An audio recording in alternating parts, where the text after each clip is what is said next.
Hey everyone, I want to welcome you to More After the Game, and we are going to break down yesterday's Lions versus the Browns loss. And joining me is Ant from Roar of the UK. Roar of the Lions UK. Hey Ant, how you doing?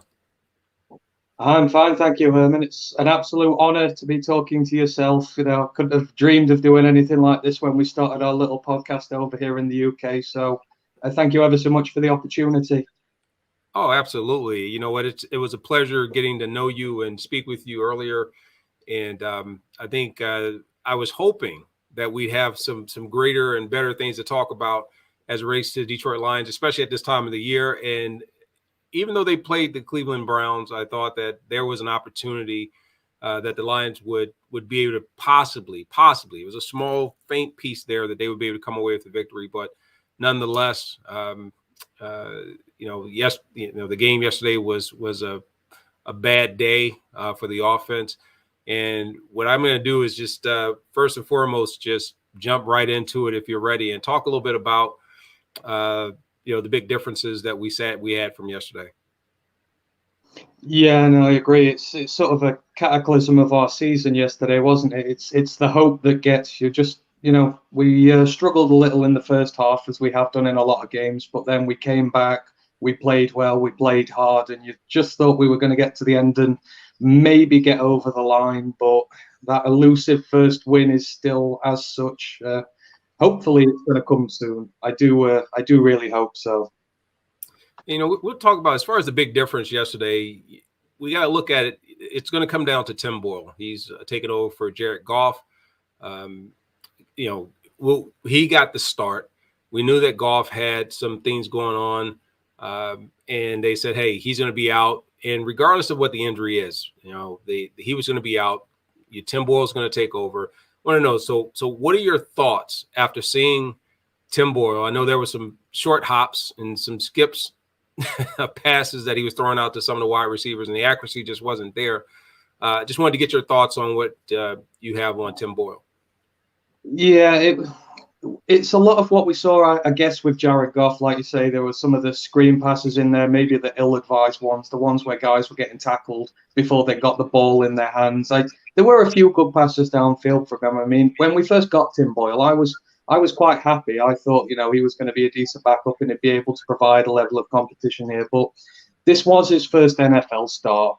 He is up against the likes of Myles Garrett there. It is, a situation to come into. It's not the easiest going. And, the offense did look good in patches, but it was a little bit of the same of what we've seen with Goff, to be fair. And again, it's just been a microcosm of our season. The offense has struggled at the start of a game and just ultimately leaves itself a bit too much to do in second halves, trying to recover them.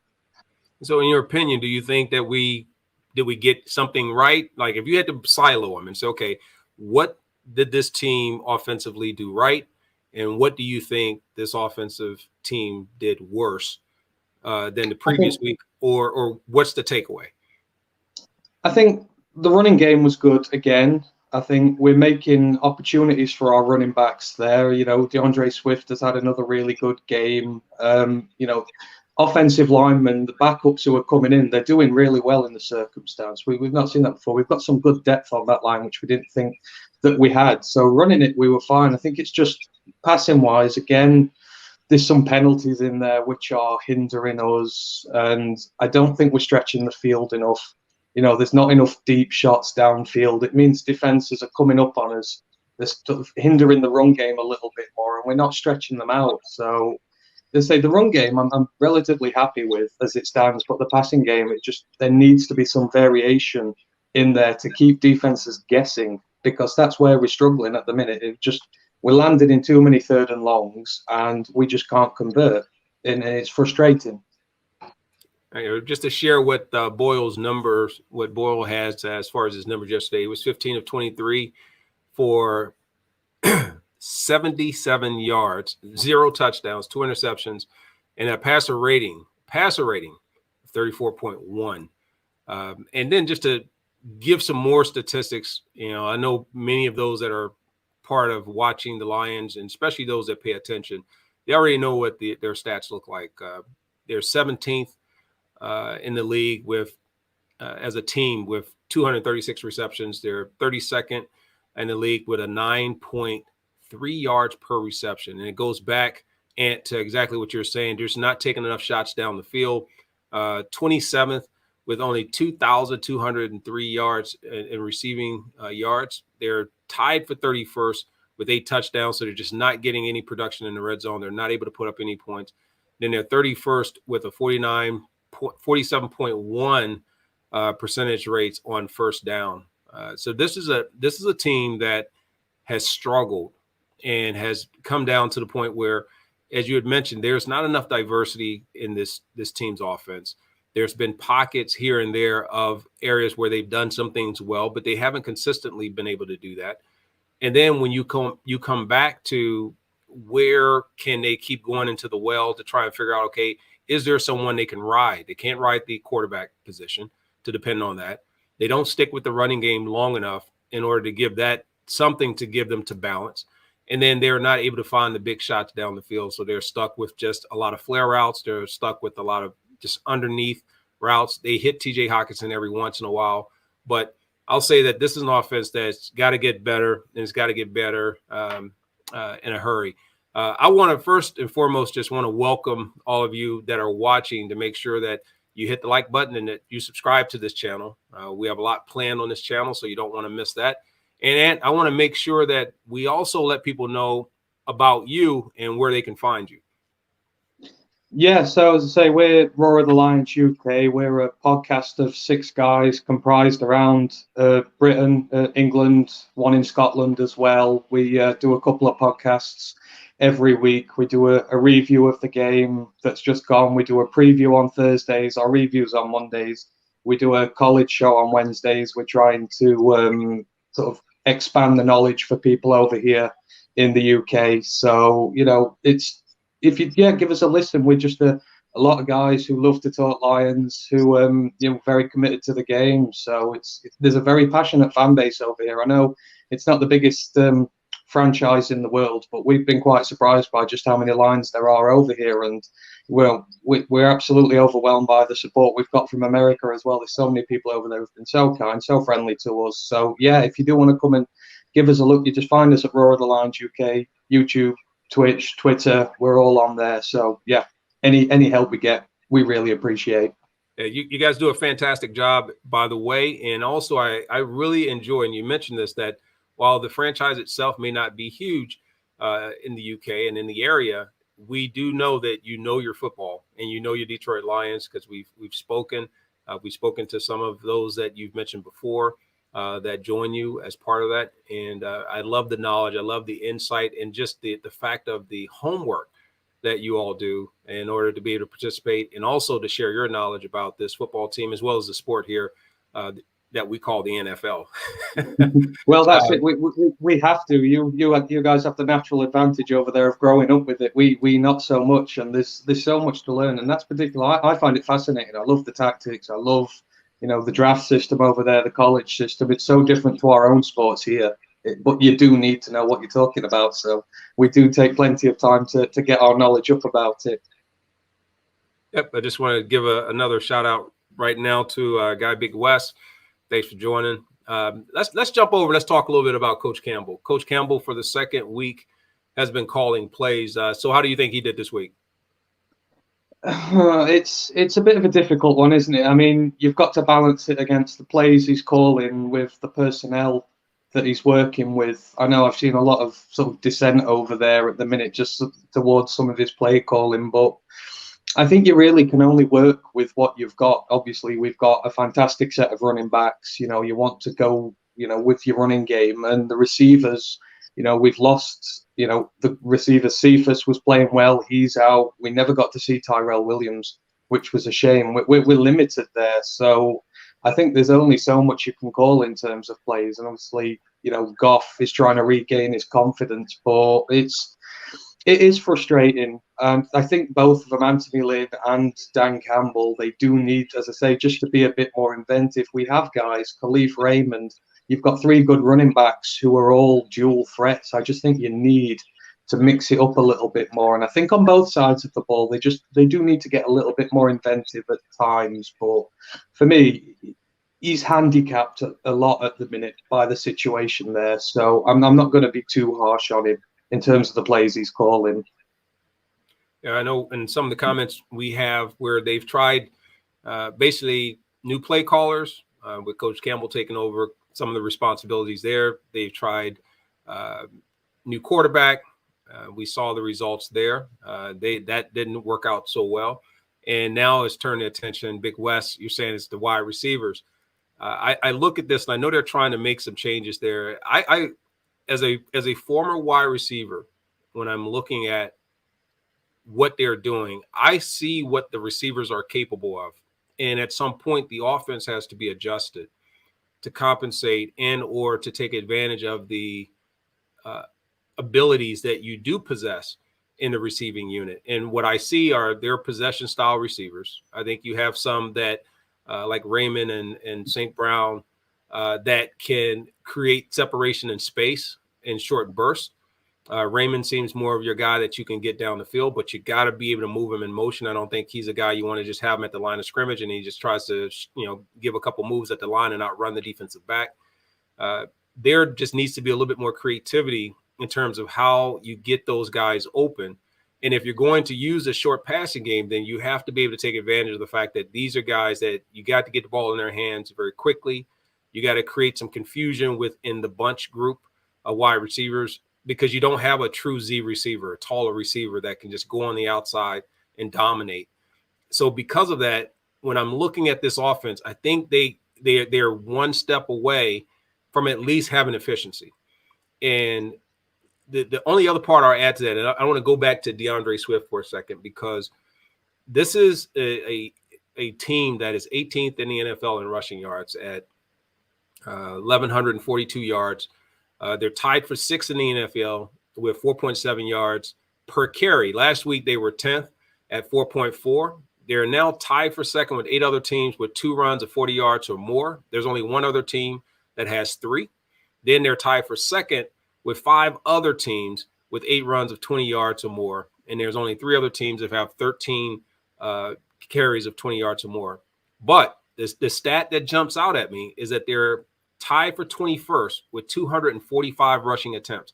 Now, that tells me you're doing some things really well when you do run the ball, but you're just not running it enough, especially when you fall that far back. You have that type of a ranking in the NFL in terms of being, 6th in yards per carry. You're tied with, you're in 2nd place with 40 and 20 plus yard runs, but yet you're just not running enough. And the DeAndre Swift, he's tied for 17 with only 555 rushing attempts for the year.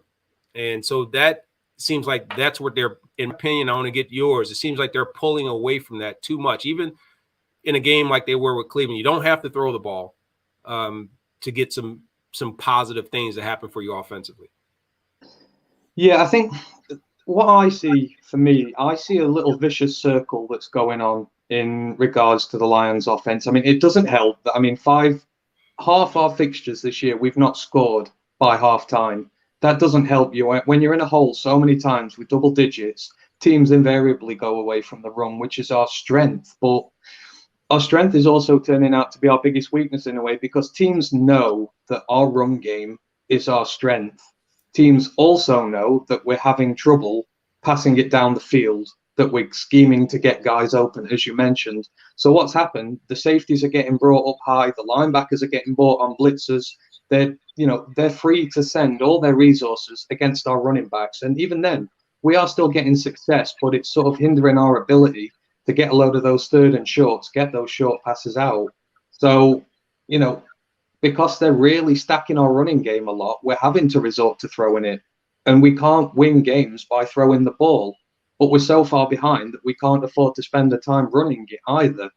So for me, it's just, as I say, this little vicious circle here where teams have worked us out of what we are, and they just stop, they stop our strength and expose our weakness. But I just feel sometimes that we do get it right. Sometimes we are able to do this. You saw against Baltimore, second half, we came out, we'd been atrocious the first. We made adjustments.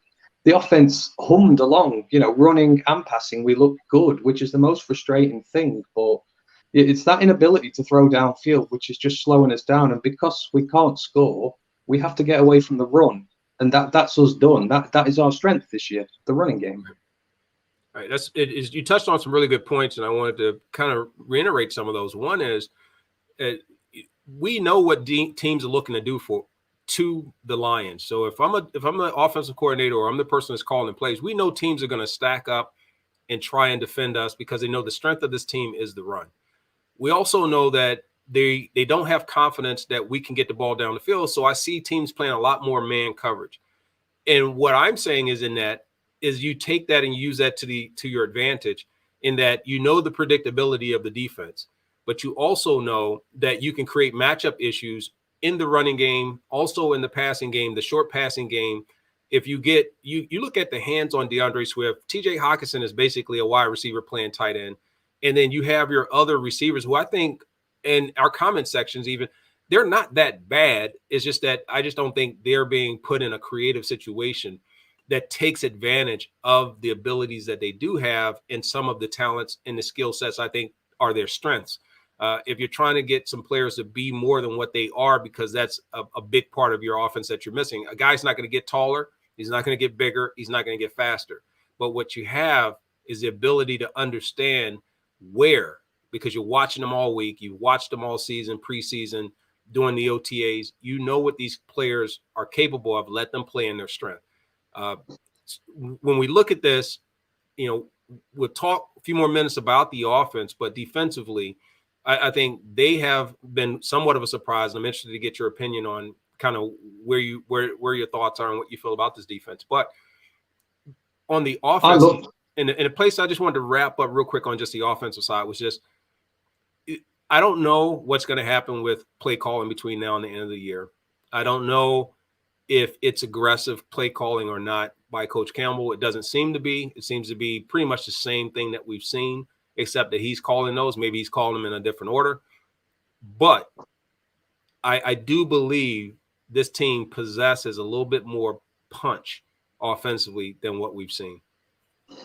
Yeah, I think we just need to let the shackles off a bit. I think we need, in some games, just to be a little more brave. Now, I don't know whether Dan Campbell's been affected by the comments, because at the start of the season, he was very aggressive. His fourth downs, going for it, not taking field goals. He was very aggressive. And personally, I loved that approach from him, because this year we weren't expected to do the greatest in the world. And I think being aggressive brings out it brings out the personality in your players, the guys who are willing to step up in those high pressure situations and deliver. And I think he needs to stick to that mantra. But I think a lot of people have mentioned it, and it's maybe he's gone a little bit more conservative on the other side. But we have to remember, he's a first-year head coach. He's learning as well. And I think, over time, he's going to find a sweet little balance there. I liken it to the story of Goldilocks over here. It's, Bear goes into the house, one's too hot, one's too cold, the porridge, and then he just finds the right, sort of situation at the end. And I think maybe he's been a little bit too aggressive. Now he's maybe gone a little bit too passive, but eventually he's going to find something in the middle that works for him and works for us. And I think it's just him trying to work that out a little bit more. Let's go to the other side of the ball. Defense. Is the defense getting better? I love the defense. I absolutely love the strides this defense has taken this year. I've been really surprised, but Aaron Glenn's been an absolute miracle worker with what he's had to work with. Obviously, there's been a lot of work that's needed to be done there. We lost a lot of our senior corners. Okuda out injured. If he started playing well, got injured. Dunbar never saw the season. And, one thing I thought we never saw under Matt Patricia was player development. We never saw players get better, but you've seen guys like Jerry Jacobs, AJ Parker, Bobby Price, who've come in and progressively every single week, they're looking better and better and better. And, we made the decision to get rid of Jamie Collins. That's worked well. Barnes is coming in. Reeves Maybin came in, had a really good game yesterday.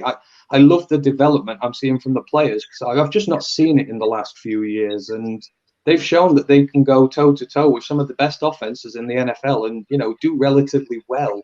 I think their case, it's just our offense isn't staying on the field long enough to give them enough time to recharge their batteries, which is why they're faltering in some areas. But I absolutely love what I've seen from Aaron Glenn so far. I mean, I can't state it enough.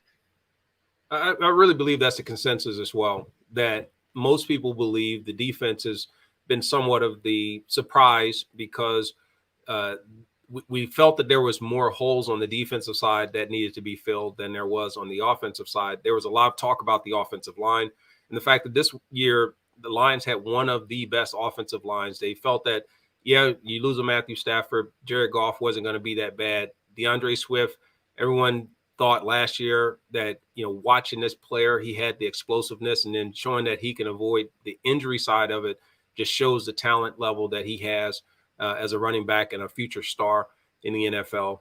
And then when you look at TJ Hockenson, you had him on the offense, and they had all these areas that they only had to improve on was one area, and that was the wide receiver position. They had to replace some bodies that they missed there.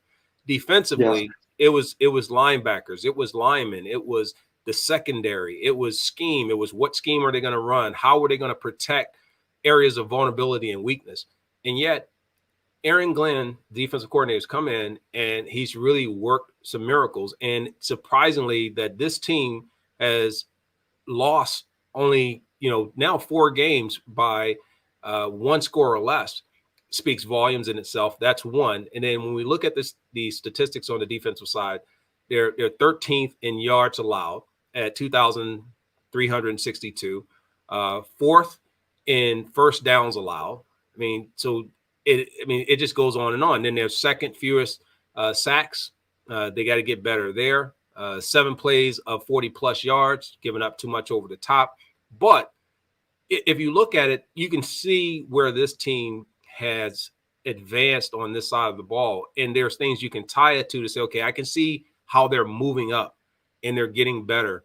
And when I think of where can they hang their hats on different parts of their play at this point in the year, I look at the fact that they have just gotten measurably better.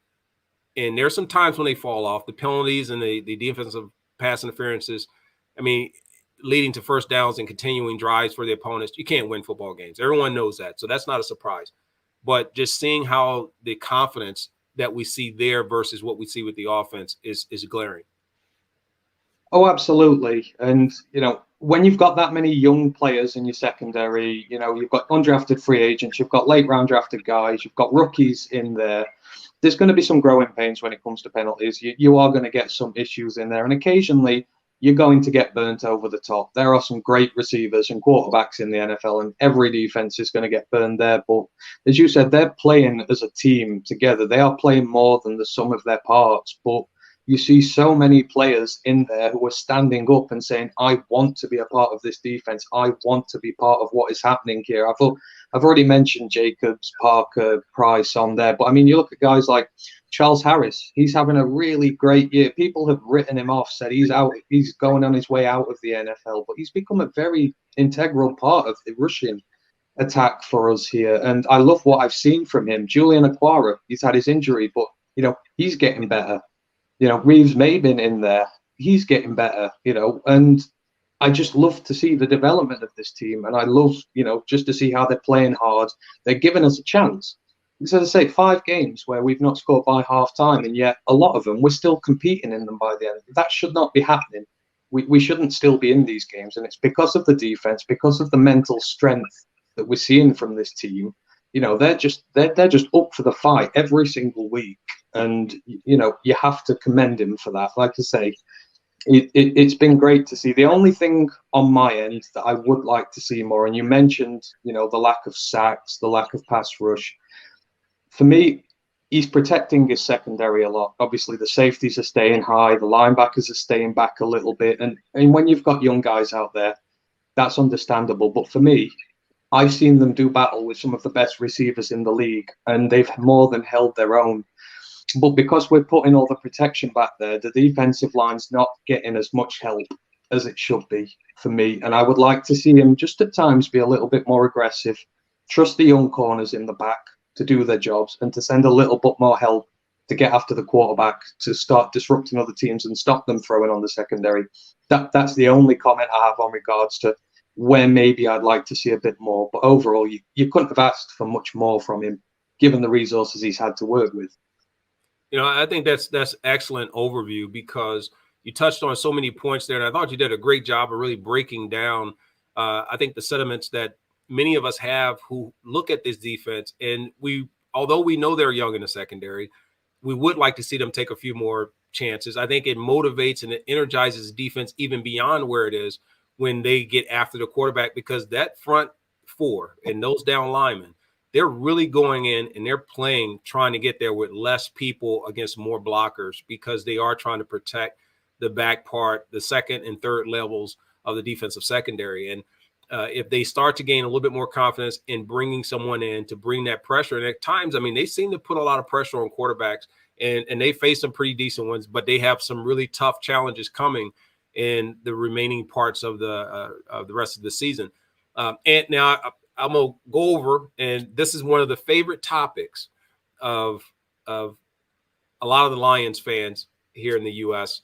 But we're going to talk about this year's draft picks and some of the undrafted rookie free agents. I want to find out from you, Ant, who do you think stands out? I mean, there's some players that have done some things this year. I think there's a few that we can talk about, but I want to get your take on the ones that you thought that have really stuck out so far this year. Well, I mean, you've got to start with your first round draft pick, don't you? Obviously, Penei Sewell, he's been great. I know he had a little bit of a rough start here, but tackle is not the easiest position to adapt to in the NFL, especially when he'd had a year out. It had been a long time since he played, but he has grown so quickly on that side of the line. He's played at left tackle. He's now playing at right tackle. He's showing a maturity beyond his years, and that offensive line just, the upgrade there is huge. I must admit, I was a tiny bit upset when we took him in the draft, because I was a massive fan of Terrell Crosby from last year. But, he's just been so great to watch, and he's going to be such a great part of this line for a long time to come. And I hope he stays at right tackle. I hope Decker stays at left tackle. I've been fed up of that conversation happening. I want us to have two great tackles here in Detroit, and I think him and Decker are going to be that. So I absolutely love what Penei's done. In terms of the others who've already made an impact, obviously Derek Barnes, he looks great. I loved him coming out of college. He was one. I love his ability to get into the backfield, get after running backs, and get after quarterbacks. And that's the one thing, like I said earlier, I want to see more of. You use him. He is your guy to do that.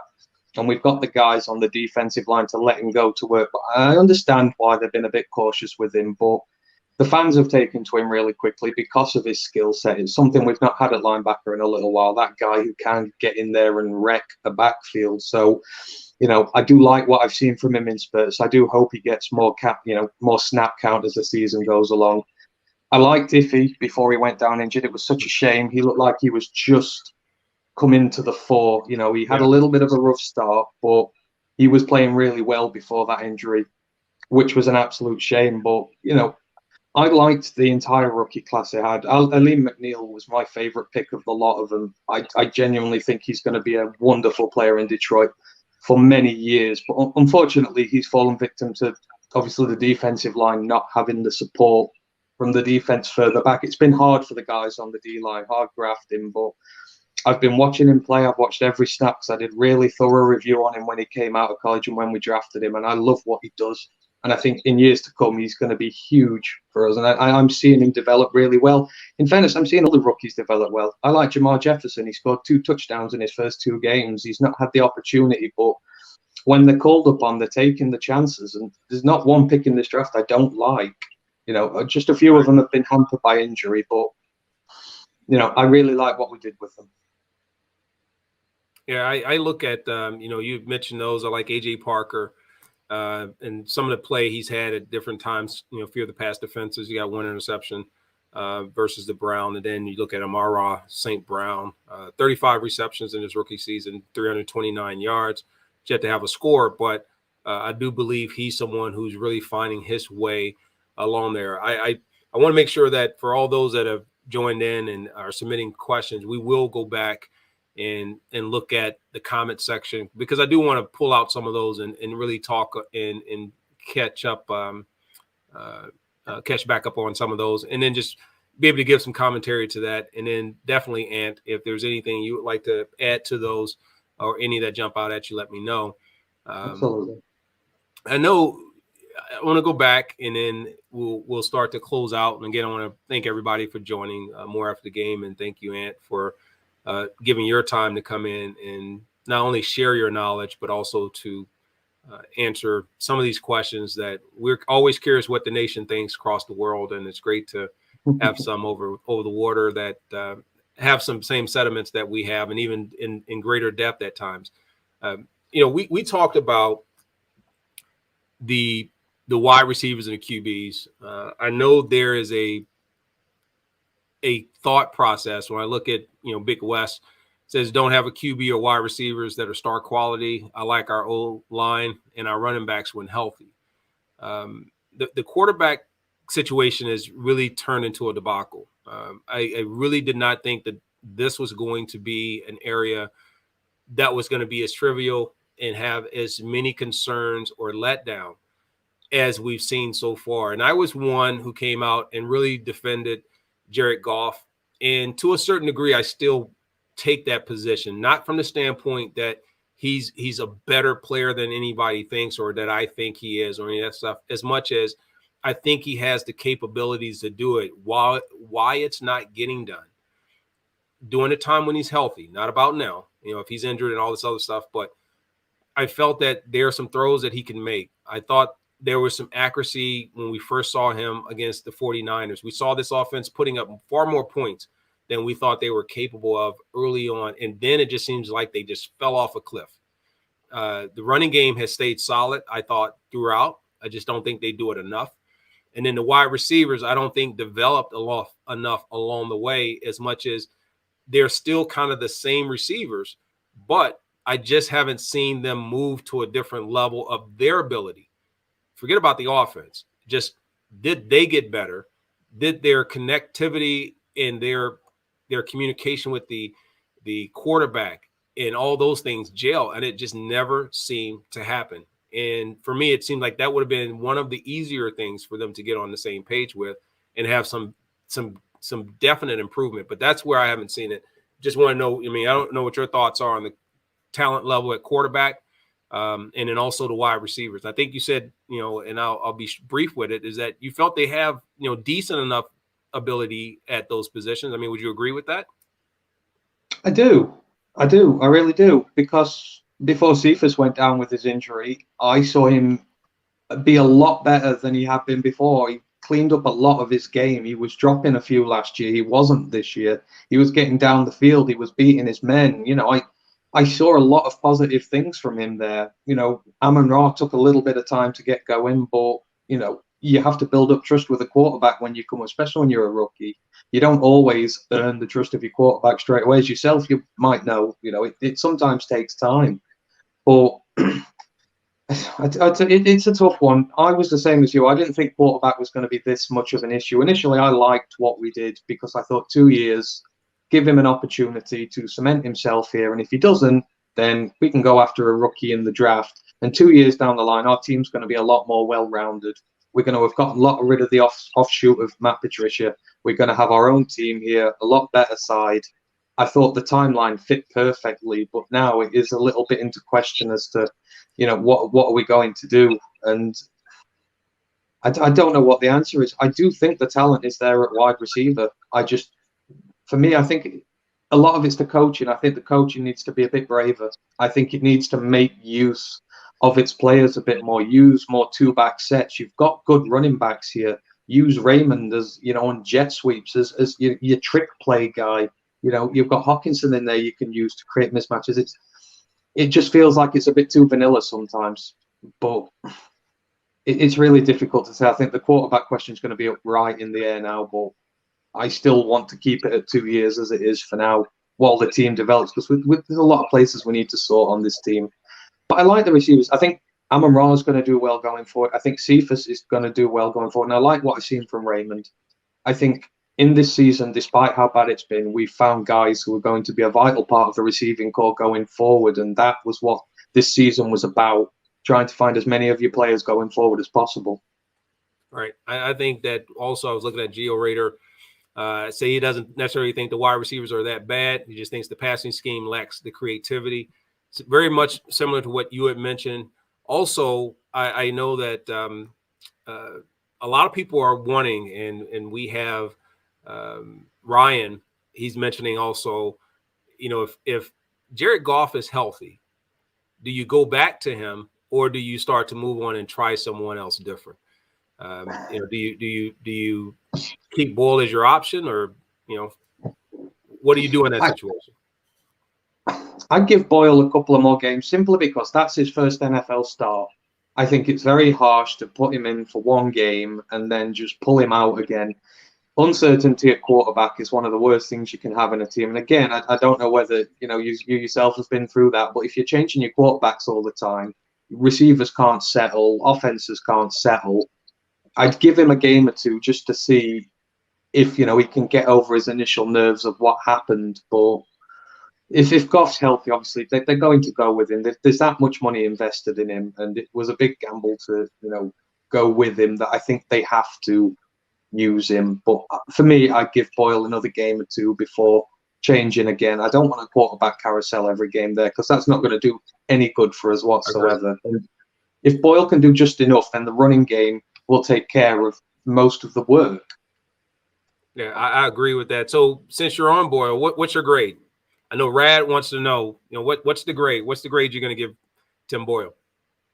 The first game, obviously, it wasn't great. It'd probably be in the C-D territory. But again, first start, not coming into the best situation, not the greatest group of receivers in the world in terms of talent right now and experience.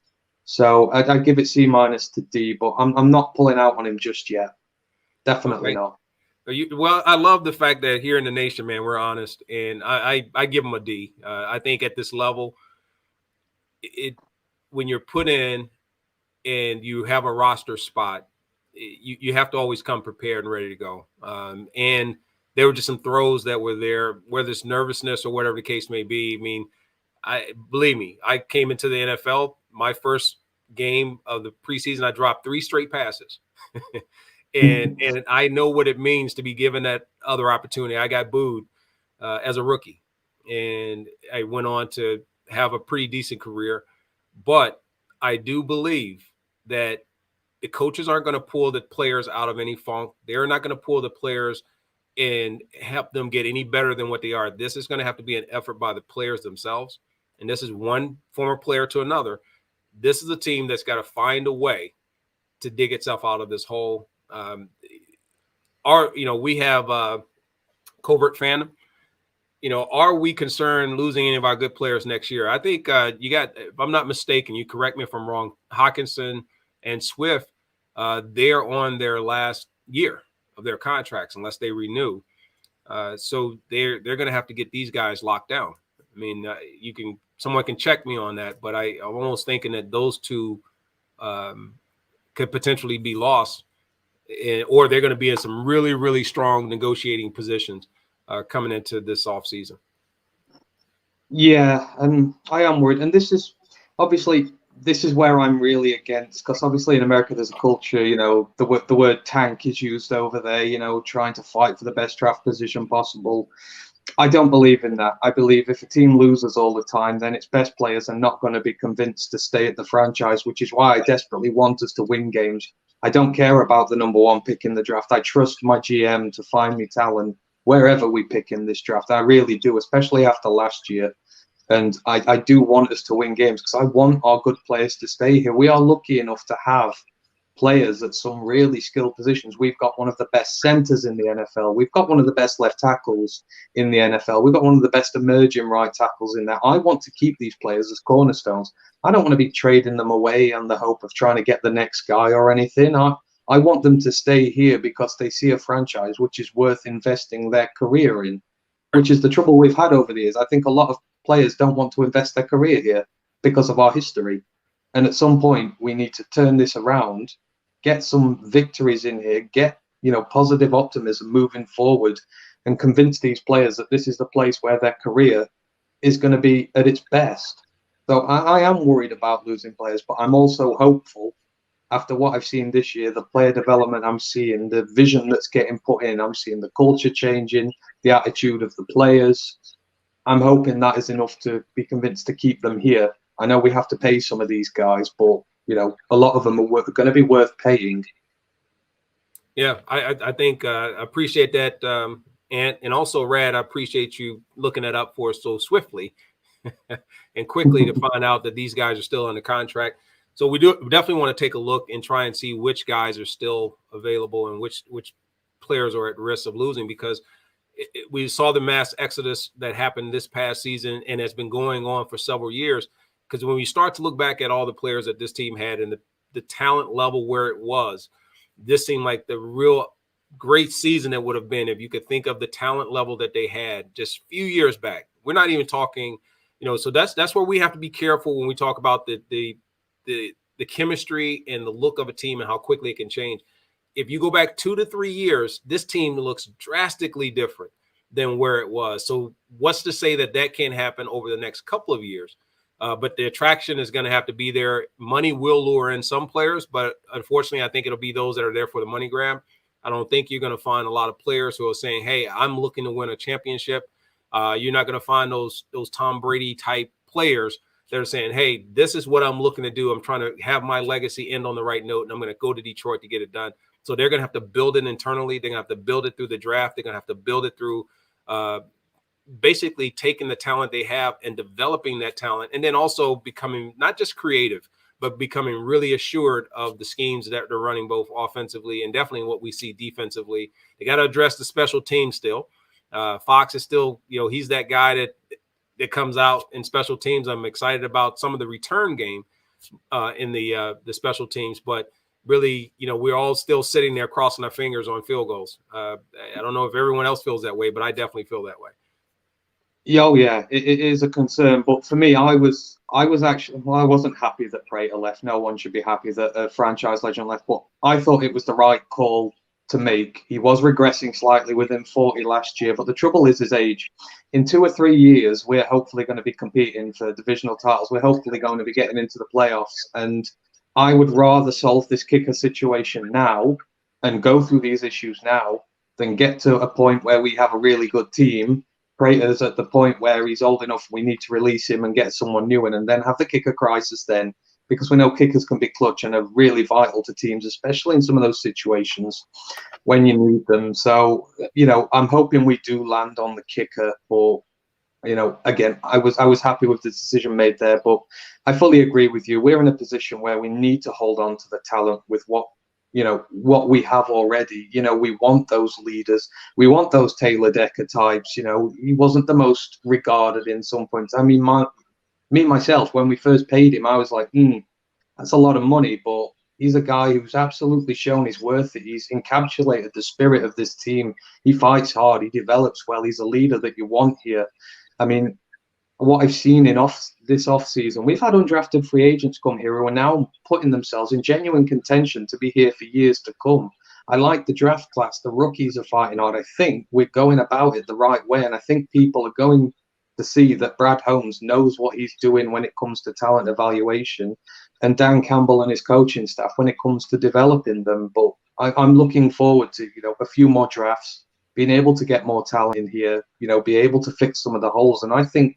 We've got a lot of money coming back next year as well. We've got rid of the offshoot again of those bad Bob Quinn contracts, 60 million coming back to us next year. We're really handicapped this season, but we're going to have a lot of pull this year. And I think we're going to see results sooner rather than later. Well, I'll tell you this, Ken, Rad, they said we're going to be playoff bound by 2023. So I know the nation will sit here. We'll be here, and we'll see if that holds true. But Ant, hey, I want to thank you so much for joining the show and being a part of our conversation this evening. I want you to once again tell everyone where they can find you.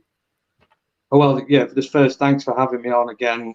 I really appreciate this. I say when we were 5 guys just sat around like with 2 people listening to us when we first did a podcast. Never ever did I think I'd be talking to a franchise legend like yourself. So thanks ever so much. But yeah, you can find us Roar of the Lions UK. We've got YouTube channels, Twitch channels. We have podcasts on Monday, Wednesday, and Thursday. We review the games of the weeks that just gone. We preview the games, and we do a college football podcast. We're looking at guys in the next draft. We're doing it to expand the knowledge of fans over here. And if you want to give us a go, please do. We love chatting Detroit Lions. We love talking to, especially you guys over there in America. We love chatting to you. We could just talk all day long. Our podcasts go on for so long sometimes, and it's just like we don't know how. But yeah, Roar of the Lions UK. Do check us out if you get the opportunity, and you can find us on Lions Nation Unite as well. Thankfully, again, such a wonderful opportunity for you to allow us to be part of that. It was more than we ever envisaged when we started, and the opportunity, we can't thank you enough for that. It's an absolute pleasure. I want to thank you for that. Thank you for the plug. Again, for those of you who are liking what we do, just hit that like button and subscribe to our channel. And again, we got a lot planned, so we don't want you to miss it. I am going to have a special something coming up. I won't say what it is now, but you'll have to chime in. Continue to follow us on Lions Nation Unite. Follow us on all our social channels. And there's some pretty cool things that we're going to be doing leading into the holiday season, as well as getting ready for the off season, because our off season starts pretty early. But again, thank you all for joining in. Thank you all for participating on Lions Nation Unite. You know who you are. You help make this work, and we're going to keep it going. So thanks again, everyone. Have a great holiday weekend and a great Thanksgiving. If I don't speak to you, don't eat too much of that food. I don't want you to be all bloated. But that's it. Thank you for joining us, and we'll see you next time here on More After the Game.